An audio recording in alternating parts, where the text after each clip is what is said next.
What is up, Floodgates Church? Welcome to Church at Home. I invite you guys to worship right where you are tonight.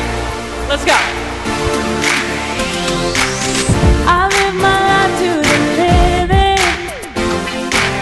while I'm at the edge of myself. I see the edge, but I know me. My love is waiting to catch. I'm falling into you. No one's gonna love me like you do. Alright, I've got nothing to lose, so I can't stop, won't stop falling into you. Alright,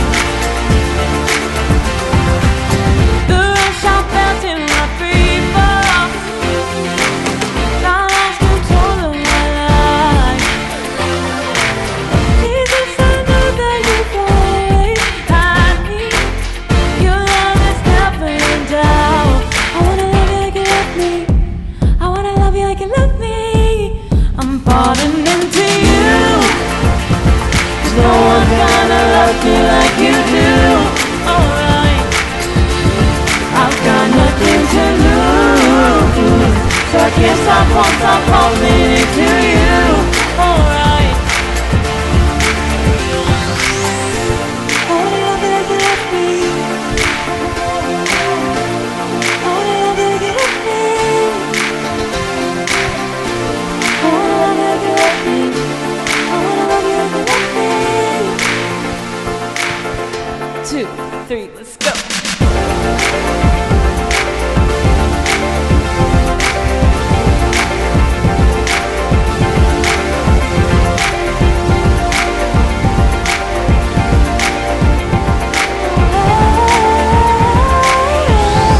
I'm falling into you.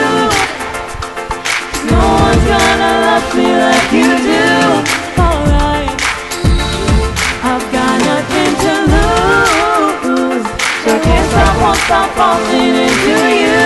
My God, oh my God, 'cause no one's gonna love me like you do. Alright, I've got nothing to lose, so I can't stop, won't stop falling into you. Alright, I'm falling into you. I'm falling into you, my God. I'm falling into you. I'm falling into you. I'm falling into you. I'm falling into you.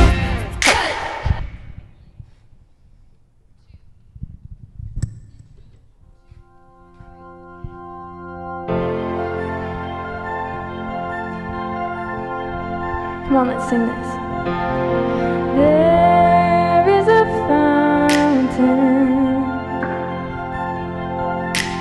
wrapped in a haze of light, flooded with goodness, rushing with words of life, and they heal to the bone. They're sweet to my soul, and I'm swept away.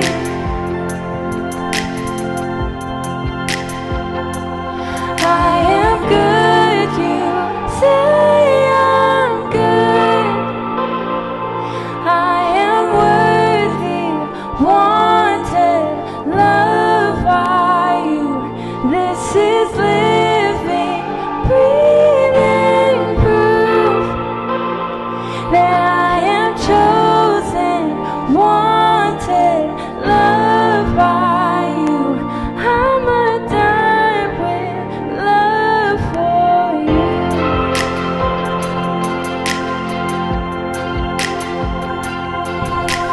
There is a person, light running through his hands,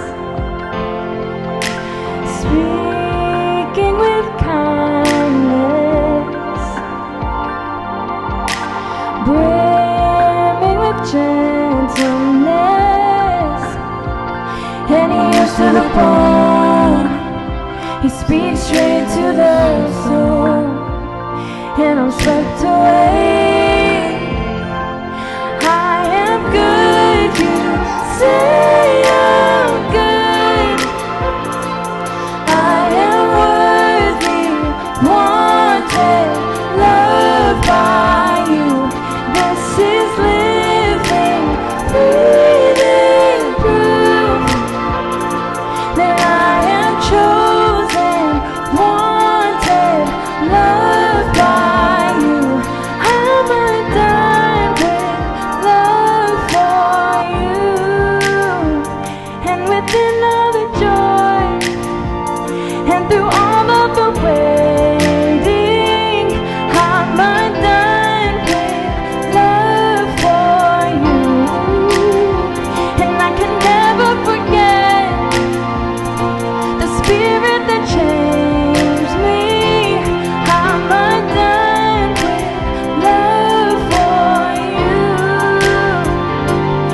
I'm undone with love for you. Other Father, love rushing through your veins, warm and devoted, tenderness filled with strength, and you heal to the bone. You speak life to the soul, and I'm swept away.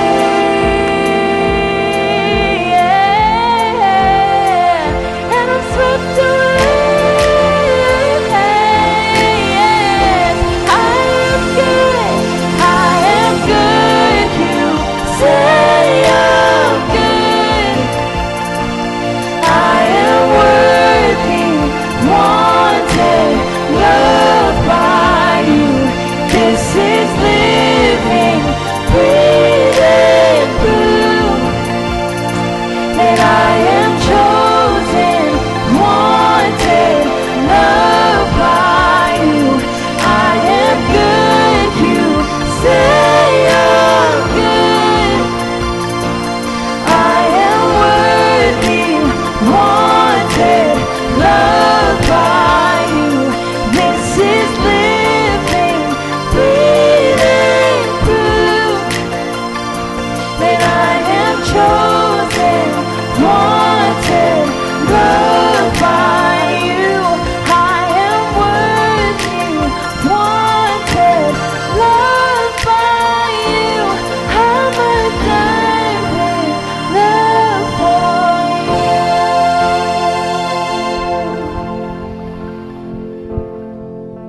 And I am good, you say I'm good.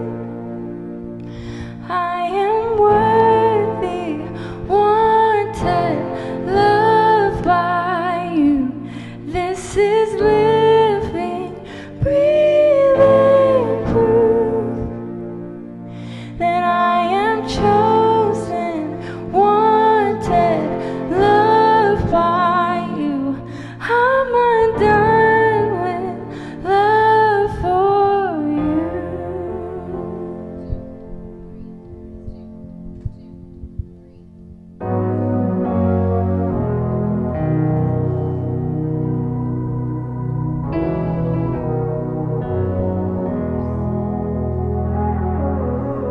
Here I stand before you now, as honestly as I know how. Broken by the days gone by, Spirit held my soul to rise.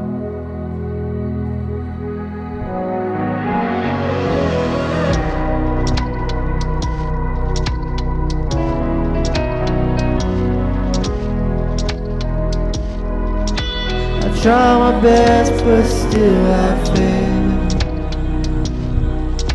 And even then, you're with me.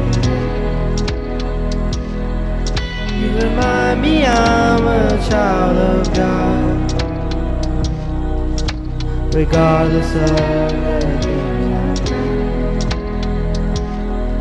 All my hope is found in you.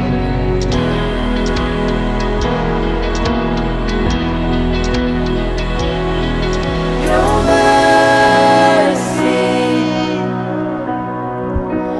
triumphs over judgment. Love wider than horizons, stronger than all sin. Lord, your kindness leads us to repentance, to the heart of God. Your heart, oh God, is all I want.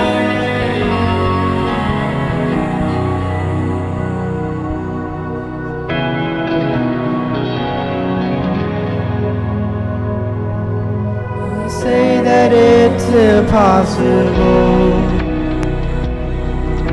to ever save a sinner's soul, but my God says to the prodigal, my beloved one, you're welcome home. Oh,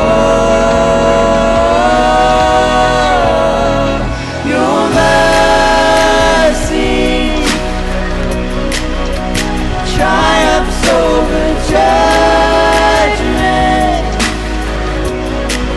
Love wider than horizons, stronger than all sin. Lord, your kindness leads us to repentance,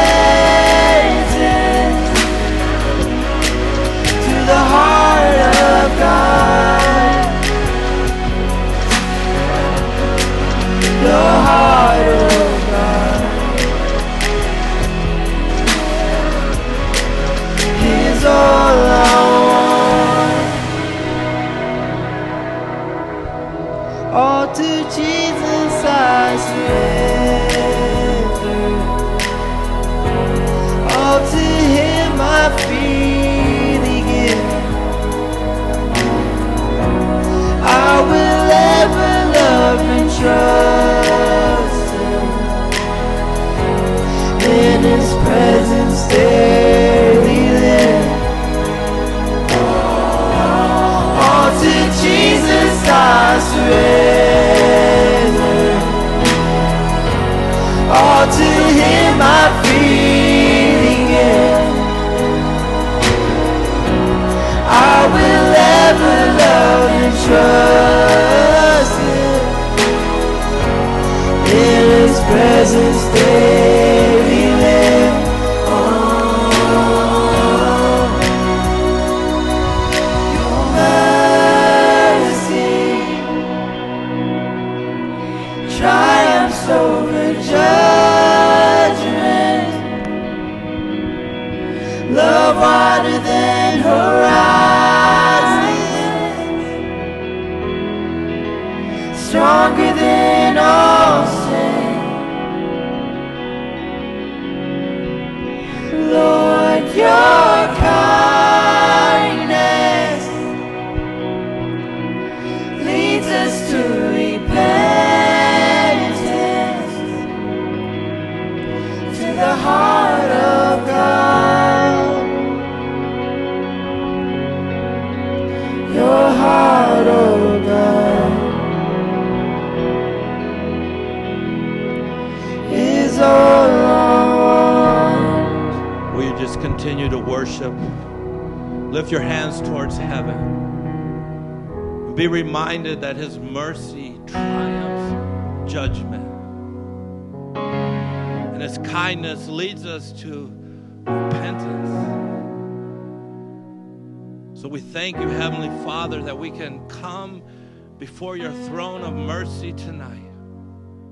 We can come just as we are. And we can receive your kindness and your compassion and your forgiveness. I just pray that you meet us where we're at. That you would come into our living rooms, our homes, our cars, our workplaces, wherever we're tuning in to receive this word of truth tonight. I pray, Holy Spirit, that you would draw us to a place to receive your compassion. We put our hope in you, and we trust you, and have full confidence that we're going to leave different from receiving your truth tonight. It's in Jesus' name I pray. Amen and amen. This is our final week of we're all in this together, and it's been our prayer that you would be reminded that you're not alone, that we're all in this together. Keep at it. Don't stop. You matter. Don't give up. And in this season, Jesus even reminds us to think differently. We're going to have to learn to love in a new way and connect in new ways, serve in new ways, and find new ways to express hope and love in this season. And Jesus introduces a new way of thinking. He not only summarizes it and makes it so clear and simple, he illustrates it for us. And I encourage you to turn with me as we read Luke chapter 10, verse 25. The Word of God says this.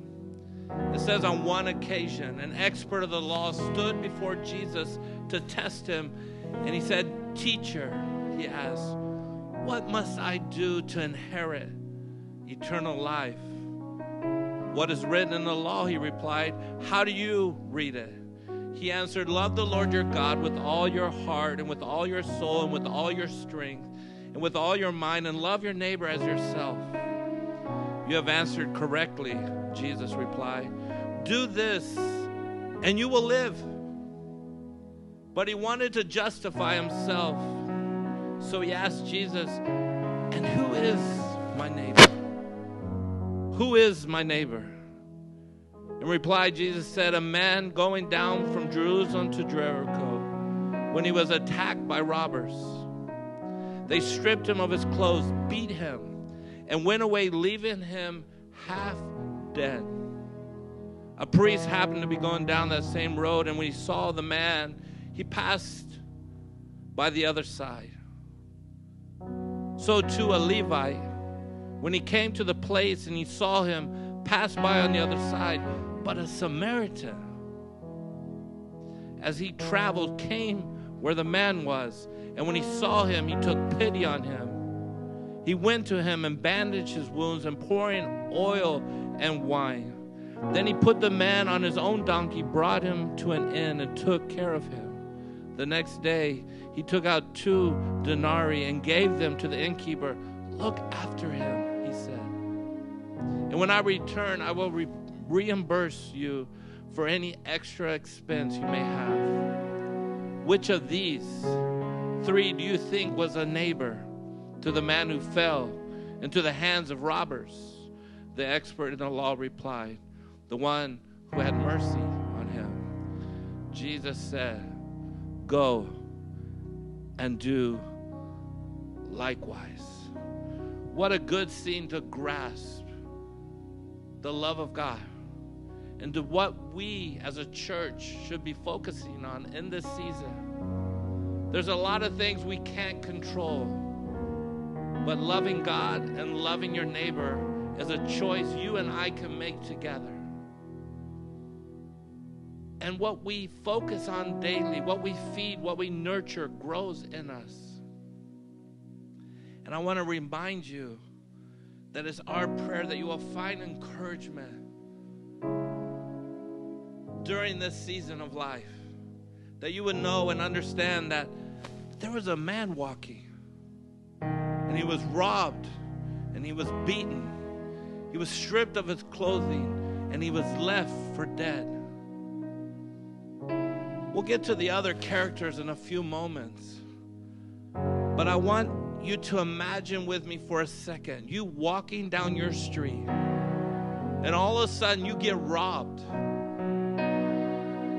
Fear is in your heart. You don't know what to do. And they go an extra step and they strip you of your clothes. They take away your dignity. And then they beat you and leave you for dead. You see, I believe a lot of us might feel like this man. When 2020 started, we all had hopes and accomplishments we wanted to fulfill. But this virus came in like a thief, and it robbed us of some things that we weren't prepared for or planning on. It robbed us of our jobs and our idea and our dreams. It took away time that we could spend at school and with friends and with family. It may even robbed you of your business and perhaps the plans that you had and family reunions. It robbed you of your freedom and your retirement. And you put you in a place of insecurity. But I have a fresh word for you from heaven. God saw you and sees you where you're at. He saw the man and his pain, and he didn't leave him without mercy. And God sees you right now. What you're going through and what you're dealing with, he's right there with you. You're not alone. And I found myself reading Paul's words once again in a place of isolation. He tells the church in 2 Corinthians chapter 4, verse 7 through 10, says, "But we have this treasure in jars of clay to show that all this surpassing power is from God and not us. We are hard pressed on every side, but not crushed, perplexed, but not in despair, persecuted and not abandoned, struck down, but not destroyed. We also carry around in our body the death of Jesus, so that the life of Jesus may also be revealed in our body." We're all in this together. We're all in this together. We have a promise from his word. I believe this is so relevant for the season you and I are in, that we'll look to God's word to remind ourselves and our circumstances that we're not alone, that God understands what we're dealing with and how we're feeling. And in Deuteronomy 31:8, it says, "The Lord himself goes before you and will be with you, and he'll never leave you nor forsake you. Do not be afraid and do not be discouraged." You're not alone. The God of the universe is with you. He has a hold of your right hand. It goes on to say in John 16:33, "I've told you all these things so that you may have peace. In this world you will have trouble, but take heart." You're going to face trouble. You're going to face viruses. You're going to face hardship. But take heart. I've overcome the world. And probably one of my favorite verses out of Isaiah 41:10. "Fear not, for I'm with you. Don't be dismayed, for I'm your God. I will strengthen you. Yes, I will help you. I will uphold you with my righteous right hand." See, God has your back.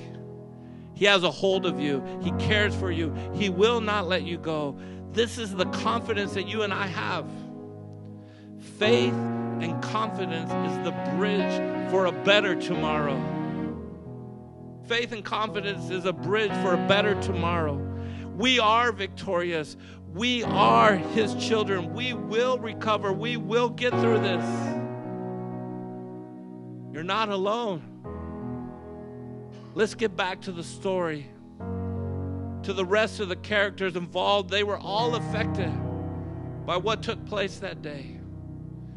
They were interrupted, and they couldn't control what they came across or what was happening. But they could choose to respond like a good neighbor or not. You see, the reality is that these robbers beat this man unjustly. They stripped him of his funds and his wealth and all his belongings he was taking. And then they beat him, stripped him of his clothes, leaving him for dead. The Bible says a priest saw the man. You would think that a priest, a pastor, a preacher, a man of God would show mercy. But he didn't want to invest the time or the energy, or perhaps he had an important religious ceremony to attend to. And he couldn't get unclean by touching this man, and he passed him on the other side of the road. And then there was a Levite, a worshiper, who too had responsibilities in the house of God. He too saw the man. And he chose to ignore what he saw and pass the man on the other side of the road. But then there's this innkeeper getting involved in the story and gets paid for this man's stay at his inn and any other inconvenience. He too had a choice to make. But the one Jesus wants you and I to be like, the one that represents his character and his love, loving his neighbor as himself, is what we read in verse 33. But a Samaritan, an outcast, someone least likely to stop. A Samaritan, it says, as he traveled, came where the man was. And when he saw him, he took pity on him. He went to him and he bandaged his wounds and pouring on oil and wine. Then he put the man on his donkey, brought him to an inn and took care of him. The next day he took out 2 denarii and gave them to the innkeeper. And he said, look after him. And when I return, I will reimburse you for any extra expense you might have. The Samaritan, he saw the man, and he was compassionate. He was compassionate. He took out his oil and his own clothing, and he bandaged this poor man up with oil and wine. And then he was caring for him. He got off his donkey, off his agenda, and his life was interrupted, and he had to walk, and he let this poor man ride his donkey all the way to the end. He served and he sacrificed his own 2 denarii and any other expenses this man may have. And I want to illustrate what Paul was saying out of 2 Corinthians 4:8-10. We can all be pressed. You will be pressed. You'll be pressed with financial hardships. You'll be pressed with a virus. You'll be pressed and feel like life is crushing you and pushing you down. But we're promised we will not be crushed. We may feel perplexed, confused, anxious, and uncertain, but will not be driven to despair. You may be persecuted. You will be persecuted. But take heart, Jesus said, for I've overcome the world. And you will not be abandoned. You may be struck down, but not destroyed. That means you may be beaten. You may be struck down. But the Bible says the righteous will fall 7 times, but get back up. I want you to be reminded right where you're at. Can you shout out towards heaven, I will get back up. I will get back up because of his mercy being renewed to me right in this moment. I'll get back up. I'll get back up. I'll get back up. I may feel like I'm struck down, but I'm not destroyed. I'm not crushed. I'm not despaired. I'm not abandoned. We can be like that good Samaritan and love like Jesus in this season. Remember, be like Jesus. See, Jesus was answering 2 questions. The first question is, how do I inherit eternal life? And the second question, who is my neighbor? You don't inherit eternal life because of your parents' faith.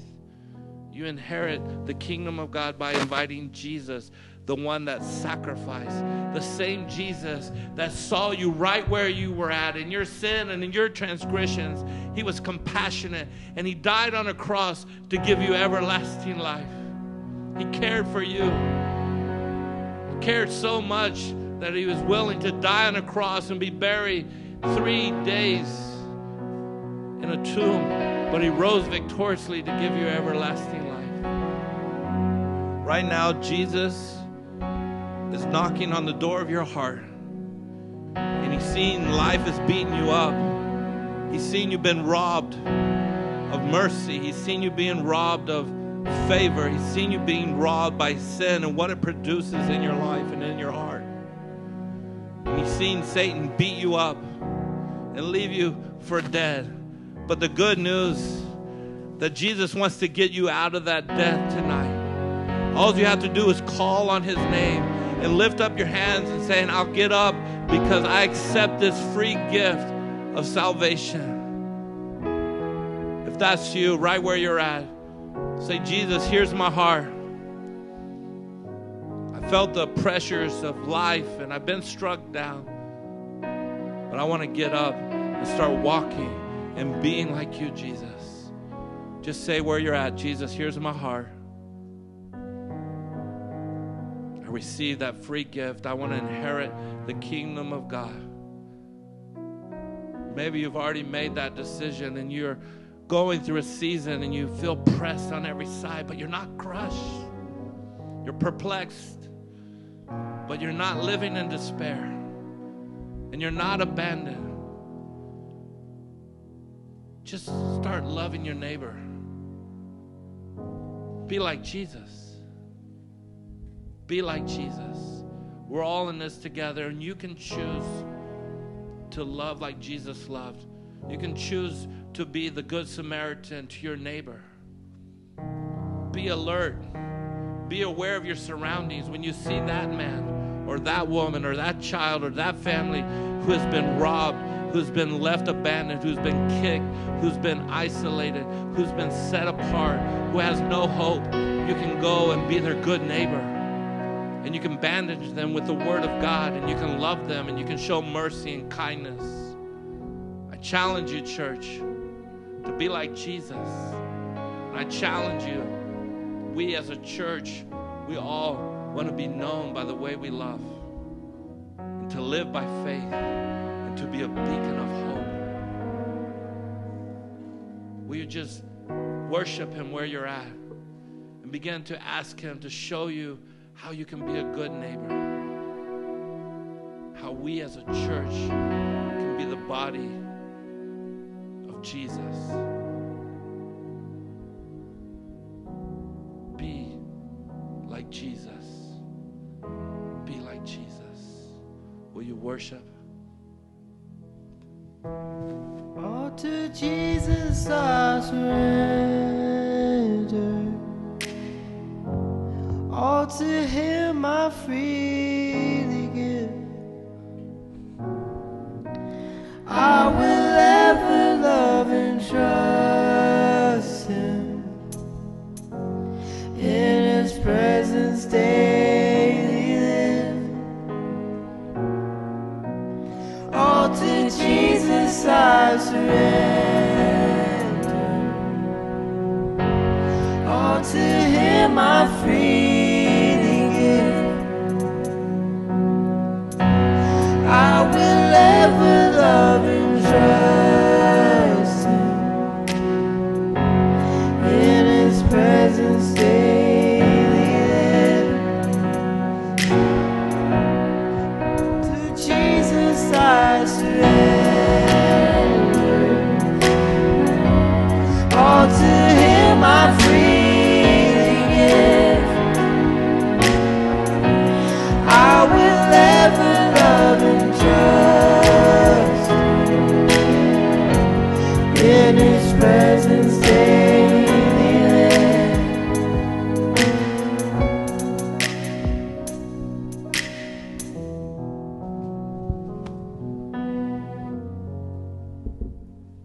to Jesus.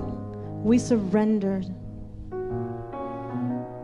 All to him we daily give. It is our prayer, God, as we come into your presence, that this will not be just another service, another church at home, that we would not just go through the motions. It wouldn't just be another word, but it would be, Lord, life-changing tonight, that we would be like you. And to be like you, we would learn to love like Jesus. That he gave all he had. So as we come into a time of giving, I pray you would inspire us and motivate and stir us to love like you love by giving it all. In Jesus' name we pray. Amen and amen. Church, we miss you so much. And you know, at every service, we give you an opportunity to give. It is because through giving, we get to be like Jesus. And this week, I was reminded by Paul. We've been reading about him a lot. We kind of know what it's like to be separated from our loved ones by the love of Paul, and yet he found ways to communicate. He found ways to love. He found ways to encourage. So in 2 Corinthians 8, I was surprised by him talking about a church in Macedonia. And what caught my attention is that he said they were going through fierce troubles, but they did something that surprised everyone. In that time of pressure, they did something that was so unexpected. They gave pure and generously.